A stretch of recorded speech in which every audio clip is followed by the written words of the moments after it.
So I'm going to be talking today about amateur radio ballooning. It's something that I've been doing for a long time. Recently, the world has changed a bit, and we've gone from high altitude ballooning to pico ballooning. There's a group of us in the Bay Area that do this, extending all the way out to Lodi and San Jose and so on. And we get together to launch balloons and to share information and so on. It's really a lot of fun. And one of the cool things about it is that it's a blank piece of paper. We're kind of making it up as we go along. There isn't a chapter in the ARRL handbook about amateur radio ballooning. So we have to figure it out and see what works and what doesn't. Let's see, there we go. And I'd like to give acknowledgement to the Chinese spies who put up the balloon because it really put us on the map. The idea that it was a spy balloon is kind of silly. As it turns out, these things are really, really bright up in the sky. The Chinese balloon was up at about 65,000 feet, and there's very little altitude, so it gets lit up really, really bright, and it just looks like a shining star up there.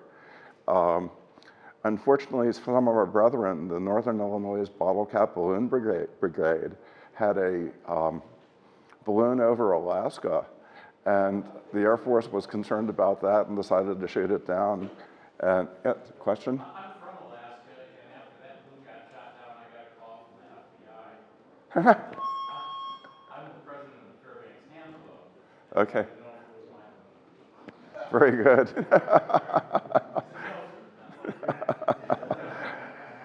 That is very cool to know. In any event, it took 2 Sidewinders to do that.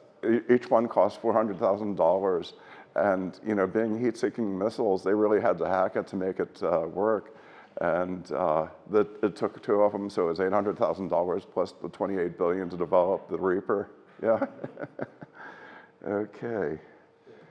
So balloons have 2 really basic qualities. Either they're stretchy, like the little red balloon. I had filled that last night and didn't even check it. It was floating, but it isn't anymore. And that's the permeability of the plastic to gas. And the other balloon is not stretchy. That's a plastic. It's composed of polyethylene and nylon. And the flight characteristics are different based on the materials. High altitude balloons and things like that tend to be made out of the stretchy materials, and super pressure balloons are, just plastic. They, with the stretchy balloons, as they rise, they get bigger and bigger and bigger until they pop. The super pressure balloons reach a certain volume, and they reach equilibrium and float. Way back in the day, doing a high altitude balloon launch was a big effort.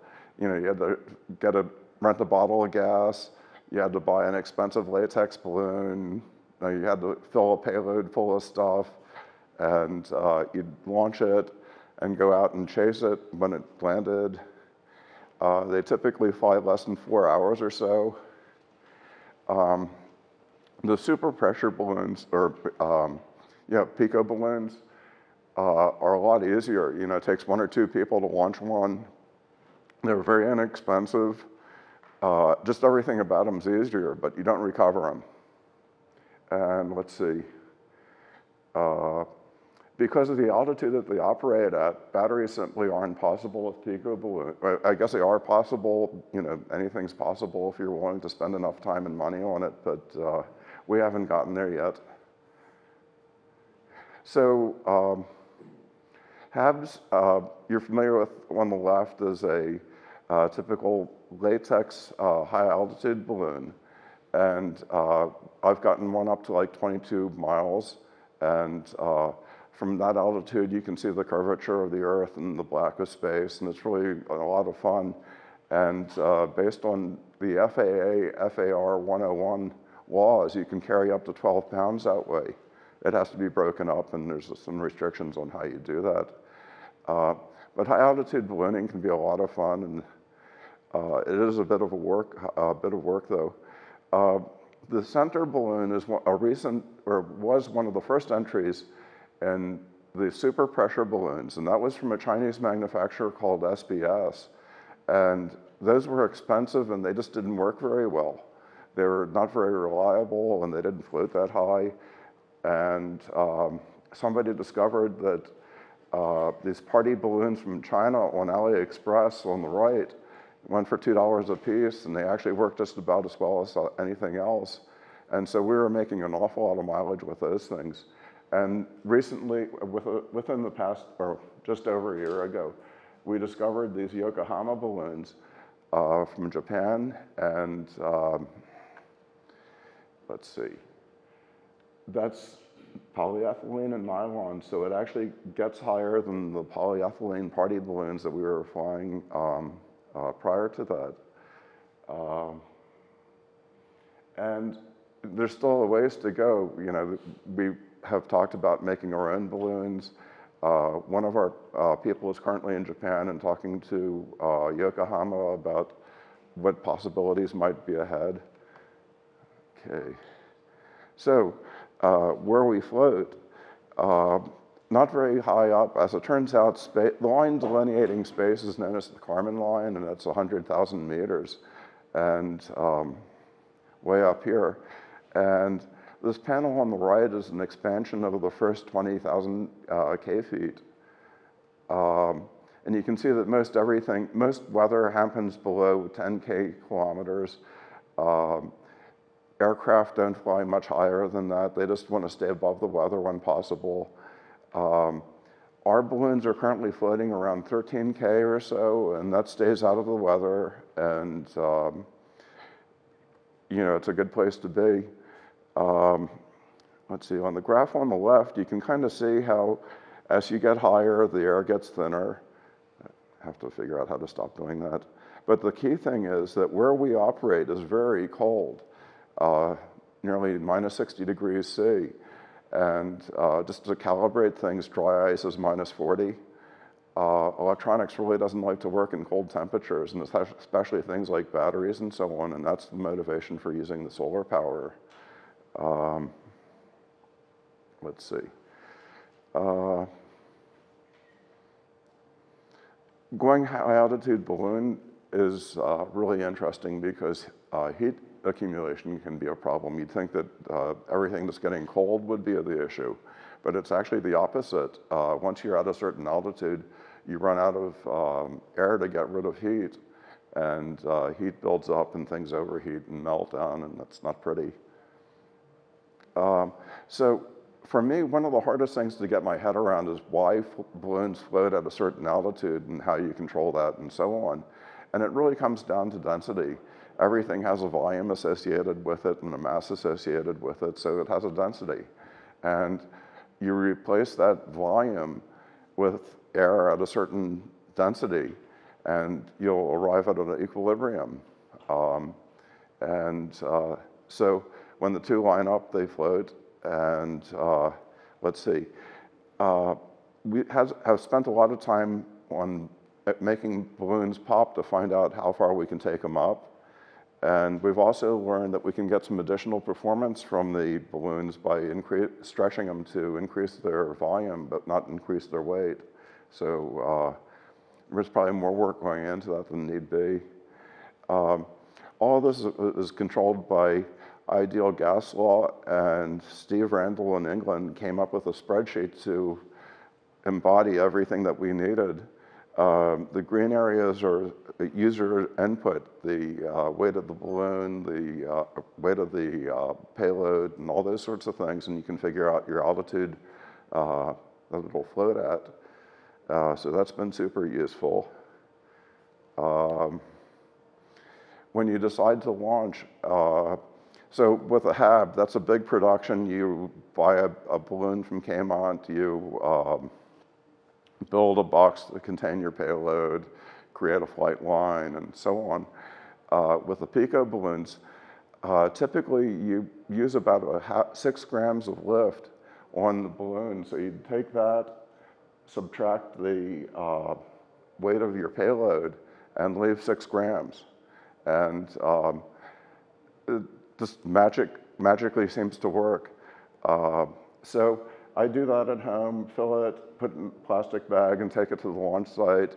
And everything else, the tracker and everything else is already put together. You just unroll your antennas and you're off to go. Low winds are needed, and you can launch by walking with the wind at your back or trotting or whatever. It's important not to have low clouds. You can have moisture buildup. I've actually had one balloon where it only made it up to 20,000 feet on its first day, and it had gone up through a bunch of low clouds, and apparently the moisture freezes on its way up. And so overnight it stayed there, and the next day it got heated up by the sun and melted off and went up to 40,000 feet. The wind directions and all that stuff, wind patterns change based on time of year, and so winter favors circumnavigation. You just tend to follow something resembling a jet stream going around the planet, and summer people go spinning off into all crazy directions. So in order to launch, you really need to use prediction software, and whether you're doing high altitude balloons or pico balloons, there's stuff to help you. So our favorite is Windy. This is a free app. You can get it on Android and iOS. There's a premium version that allows better content. One of the things that's really interesting, I'm not going to bother pulling it up, but it allows you to look at wind speeds based on altitude, which is something that is very much of interest to me. So the predictions, this is pretty typical of a HAB prediction. It shows a launch point, where you're going to burst and where you're going to land. And based on meteorological data, it's able to predict all of that. Likewise with a pico balloon, you'd like to figure out where it's going to go, and NOAA has created something called high split, which is a wonderful model for tracking that sort of thing. Once you know its altitude, you can figure out where it's going. Radio sounds are deployed to collect a lot of weather data. There are other sources of data besides the radio sounds, but this is a huge source of information. They're launched twice a day from more than 1,300 sites worldwide. We have one in Oakland. It sends at 403 megahertz, but the chip that it uses can be repurposed to move it into the ham band, and people do that. Actually, one rabbit hole that I'm going to avoid is chasing these things, because some people like to go, so they're sending at 403 megahertz. There's actually there's lots of free open source software to listen to these things and track them and feed them into a central server. And there's a soundhub.com that shows where all these are flying, so you can chase after them. And there's Chase Mapper software. So let me see, there's a Go Find Me app. So on your phone, it'll show where the balloon is and show where you are. And once you're on top of each other, you're good to go. Actually, let me point out one other thing on this. This here is a platinum wire calibrated humidity sensor. And we have used these little BMP 280s and 380s and stuff like that, and they're all just worthless. If you want a good humidity measurement, you really need a quality instrument. So as this thing is flying up, it has GPS, so it knows, wind directions and so on. It knows humidity, it knows pressure, temperature, that sort of thing, and sends it all down. And the Weather Service fuses that plus its other inputs to create this global model. And that's really useful for, predicting the weather, AccuWeather, stuff like that. When there's a wildfire, you want to know where the smoke is going. High split is super useful for that. So, and then of course, pilots need it. Windy is a really popular program if you're an aviator. And I just squeeze this in because helium was used for high altitude balloons for a long time, it became very expensive and unavailable, and they had to move to hydrogen. And the Weather Service was uncomfortable about handling hydrogen, and they moved to robotic launchers. And Oakland features a robotic launcher. So don't blink because it goes by really, really quickly. There we go. And this shows all the airports where sounds are launched twice a day.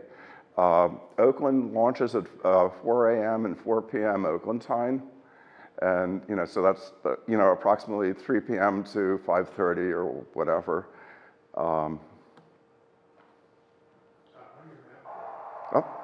Let me stop, put the kibosh on that.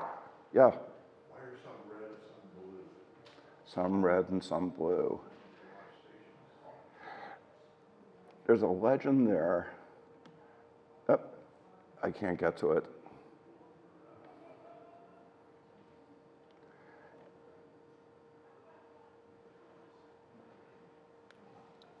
Different site. I'm sorry, I can't see it. Yeah. It actually might be the type of launcher. Yeah, sorry about that. The weather does a pretty good job of distributing landings. And this is a plot of the landings over the past year. And you can see that it distributed itself pretty well. And there's software out there that will give you an email alert if one is landing within 10 miles of your home or something or whatever.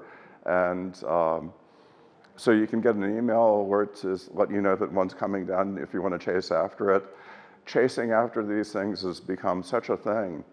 Down in Santa Barbara, not Santa Barbara, but San Diego, there's a big group of people that chase these things, and it's become really cutthroat. You can see there's chase mapper software where you can see other people chasing, and so it turns into a race, or you might decide that, oh, this guy's going after it, I'm not even going to bother. But the sounds come down anywhere, and they land in trees. They can be difficult to get to. They can land in the streets. They land on top of houses and parking lots, you name it. So telemetry, getting your data off of these things is really hard for everyone, but there is a solution for everyone. And I understand that the FCC actually fined somebody for using amateur gear for high altitude ballooning, and that was totally unnecessary. I've run into situations where people wanted to borrow my gear so they could do a high altitude flights, and that's just simply not acceptable, and you have to explain to people that that's not the way to do things. But as a technician, you can get started using APRS. Overland APRS is what you want anyway. And you can do 10-meter whisper, which will get you pretty far. The preferred method is 20-meter whisper. There's probably more stations covering 20 meter than anything else, and it has been propagating like gangbusters. For HAB unlicensed, people use these spot trackers, and it's just a little satellite-based system, and it works. In the UK, hams are not allowed to send from the air, but there is an exemption for LoRa for some reason. So they use LoRa, and there's these LoRa networks, and so they've been connecting into the LoRa networks from the Pico balloons. And yeah. What's LoRa? Oh, okay. There's a radio system called Long Range. It's actually a trademark of the Symantec Corporation, and so it's proprietary software. It's a special signal, and so on. And it's designed for long-range, low-power transmission. And that's actually what's interesting is the chip in the radio sounds that the National Weather Service flies is a LoRa chip, but they use it in 4 FSK mode. And that's kind of why I wanted to point it out. The San Diego crew has been doing a lot of experimenting with that stuff, and it really performs well. I think they're sending it like 4,800 bits per second pretty reliably. I forget exactly, but so 403 megahertz is the National Weather Service's property, and you can listen in on it with RTL SDR and software. There's some devices you can buy on AliExpress that are little, I forget the name of the microprocessor, but they include the chip, same LoRa chip or whatever, so you can track the sounds that way. And I've heard of people putting cell phones in their high altitude balloons to track them, and that really is an FAA regulation, so you really shouldn't do that. So many of you are familiar with APRS and hopefully familiar with Whisper. And one's VHF, one's HF, so it's either line of sight. Being in a balloon gives you a big range circle, but still you have to be over land. With HF Whisper, you know, you can be anywhere as long as it's daytime, we can transmit and be heard. Let's see. That's correct.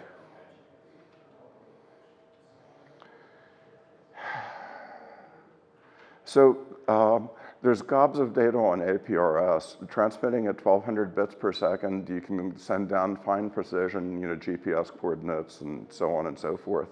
And with Whisper, you're really kind of limited to like a 4-character grid square and very little else.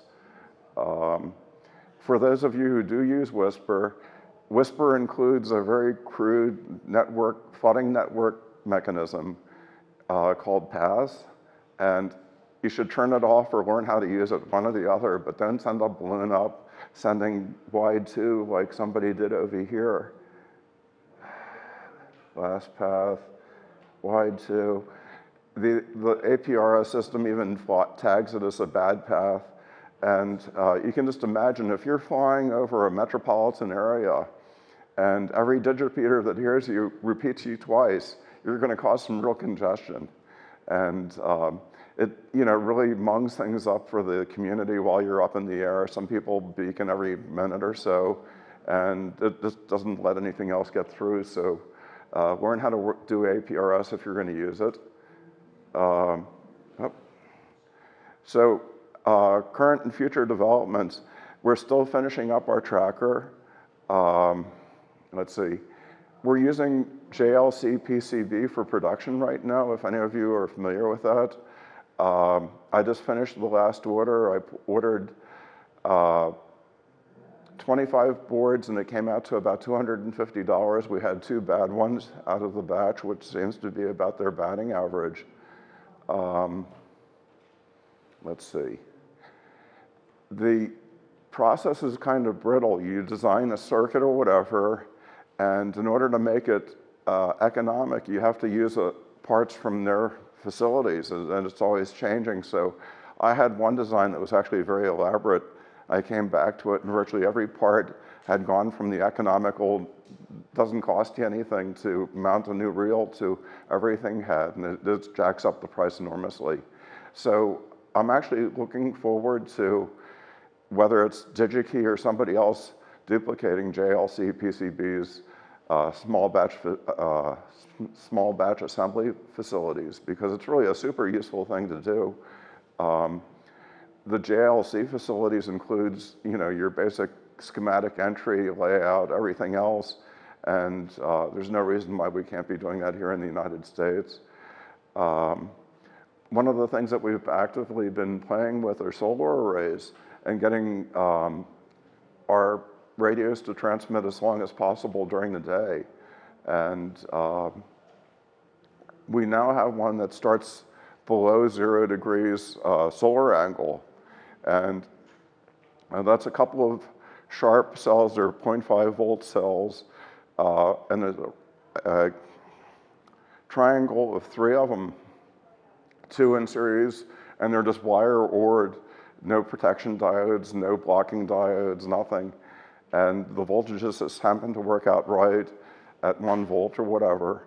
And we use a boost capacitor to get it up to the 3.3 volts that the processor needs. You know, I can already tell okay. Spend a little bit more time talking about the Generation 2 tracker. This is a dual ARM core processor, and it turned out to be a really good pick. It can run super low power. It runs fast enough where we can send APRS if we want to. We're going to be partitioning the software so that one side is tracker and one side can be used for student experiments and things like that. And there'll be a programming interface in, was it MicroPython, so that you can send and receive messages, get GPS data, and stuff like that from the user program.